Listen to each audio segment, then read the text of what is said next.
Did you know that Polaroid makes smartphones? Well, yes, they do, and the one we'll be looking at is pretty nice. Sit back, relax, and enjoy this video as we take a look at the Polaroid Link 5 A5WH smartphone. Before we dive on into this review, there is one major point that I'd like to mention about this smartphone, and that is its price. This smartphone comes in at a price tag of $81.96. That's the price that Amazon is offering it for right now. I have seen it fluctuate a little bit recently, so you'll want to check out the link in the video description, but that is a ridiculous cheap price tag for a fairly modern and functioning smartphone. So this device is unlocked, which means that it's compatible with pretty much any GSM network here in the United States. That would be AT&T and T-Mobile. There are also some smaller regional networks that this will work with, but it is incompatible with Verizon and Sprint. It features Wi-Fi and Bluetooth connectivity along with 4G. The 4G radio is not LTE though, and you are limited to HSPA plus 4G, which is roughly around 30% faster than 3G. Polaroid gives us a really nice presentation here with the premium packaging, which is really impressive considering that this is a budget device. Polaroid definitely doesn't cut short on providing you with all the accessories that you'll need. Included within the packaging is a USB wall adapter, a micro USB cable that's used for data transfer and charging, a clear flexible case, a 1700 mAh battery, a user guide manual, and an adhesive screen protector. The setup was very easy and it's pretty much the same experience that you'd find with any other Android device. The biggest issue during the setup though that I noticed was installing the battery. I could not get the battery door open. Seriously, I didn't know what was going on with this thing. It was ridiculous. It was so hard to open. I tried a variety of different methods to get this battery door open, and finally I had to resort to a pair of nail clippers, and I took the end that you use to scrape the crap out of your fingernails and I stuck it in between the little slot that you're supposed to use to pry open the back, and finally the back popped off. It really stinks that it was this hard to remove the back because it actually caused a little bit of cosmetic damage using this tool. But now the back has no problem coming off, so that's good. This device runs a pretty much stock version of Android 4.4 KitKAt. I really don't see it being updated anytime soon to Lollipop or Marshmallow. I personally don't think this is a very big deal, as I think the KitKAt release is fine and it's very usable. But if you are one of those people who always has to have the latest and greatest operating system update, then you might be a little disappointed here. But like I said before, for me, it's not a big deal. Some aspects of the hardware are fairly impressive and other aspects are just alright. The device features 512 megabytes of RAM, 8 gigabytes of onboard storage, a micro SD card slot that supports up to 64 gigabytes in additional storage, a 5-inch IPS display coming in at 480 by 854, a 5 megapixel rear camera with an LED flash, and a front camera with an unknown megapixel count. So before we dive into the hardware and software experience, let's take a look at the video and photo quality produced by the cameras on this device.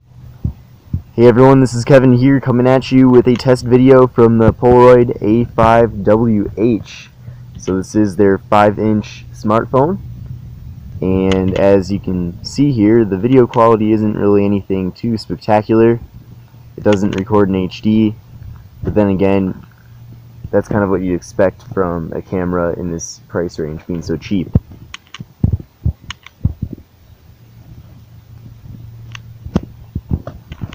There also doesn't really seem to be any obvious autofocus, maybe just a little bit, but barely any. Here's a quick look at a couple of test pictures that I took with the phone. As you can see, just like the video quality, the picture quality isn't anything to brag about, and it's really not that great. If photography is your #1 priority on a smartphone, this one is probably not good for you. The exterior quality of this device is actually pretty impressive. The whole thing is made completely out of plastic, which is to be expected for something this cheap. Even the display has plastic on the outside, not glass. The device features buttons on the bottom that mimic what you'd expect from a normal Android phone. They also feature haptic feedback. Moving on up to the top, we have the earpiece, the front-facing camera, a light sensor that can automatically either brighten or dim the display, and the front-facing camera. On the back side of the device, we have the main 5 megapixel camera unit along with an LED flash. We also have a speaker grill and the Polaroid logo on the back. The back cover is of course made out of plastic, but it is fairly soft to the feel and feels nice in the hand. It doesn't necessarily feel cheap. On the top side of the device, we have the micro USB port along with a 3.5mm headphone jack. And then finally, on the left side of the unit, we have the volume rocker and the power button. The buttons actually have a nice tactile feel to them, and I have no issue with that. It would have been nice though to see the power button maybe on the right side, because that's where my thumb usually rests, but it's not a big deal. I'll tell you what, considering the low amount of RAM in the device, I was worried that the device would be very laggy. In fact, it's actually fairly smooth. Of course, it's not as fast as what you'd see with maybe a flagship phone like the Galaxy S6, but it does get the job done. This device is definitely usable. And after digging into the app tray, I actually noticed that it does feature an FM radio. I noticed that all of the Google applications worked fine, including the keyboard, which was definitely usable on this nice big 5-inch display. I know that personally I'm a big fan of watching YouTube on my phone, and YouTube worked like a champ on here. Of course, the display does have a fairly low pixel count, so that does cut into the quality that you'll find in video content, but thankfully the color accuracy is very good, which really makes up for that. The built-in speaker isn't the best I've ever seen, but it definitely certainly is not the worst. The device definitely had no trouble though streaming this video, and watching it on that fairly large 5-inch display was great. The web browsing experience on this phone was nice and smooth, and I'd like to mention again just how nice the colors looked on the display. The display really makes images pop, and they just look nice. That probably has something to do with the IPS technology. Now moving on to gaming, I installed Real Racing 3, which is a game that has a reputation for being very system heavy. It was really nice to see though that the game did perform rather well on the device. Of course, the experience is a bit pixelated due to the low PPI on the screen, but then again, it was still playable. There was a slight bit of lag, but like I said, it was playable, and that's really all you could really ask for with a device that has such a low amount of RAM at 512 megabytes. So in conclusion, I'm actually very impressed with this Polaroid Link 5-inch smartphone. This device is available in 4 inches and 6 inches, and in addition to white, it's available in pink, blue, and black. If you're looking to go off contract and you only have around $80 to spend on a smartphone, this is really probably one of the best options for you. The mediocre camera, the low amount of RAM, and the low resolution display were really the only obvious negatives that I found while testing out this device. So I definitely would recommend this if you're looking to save money, or maybe this is your first smartphone and you just want to try it out, or maybe you just want to have a backup phone in case your main phone breaks. I don't know your life, but I think this device is very appealing to a large variety of people. So if you enjoyed this video, please give me a thumbs up. I'd really appreciate it. If you are interested in buying this smartphone for yourself, or maybe the 4 or 6 inch variant, definitely take a look at the link in the video description, as that'll take you straight over to Amazon. If you have any questions at all, please feel free to leave those down in the comments section. Make sure to also follow me on my various social media profiles, and finally, show your support by subscribing to my channel. So once again, thank you very much for watching, and I will see you in the next video. Take care and have a great day. Bye.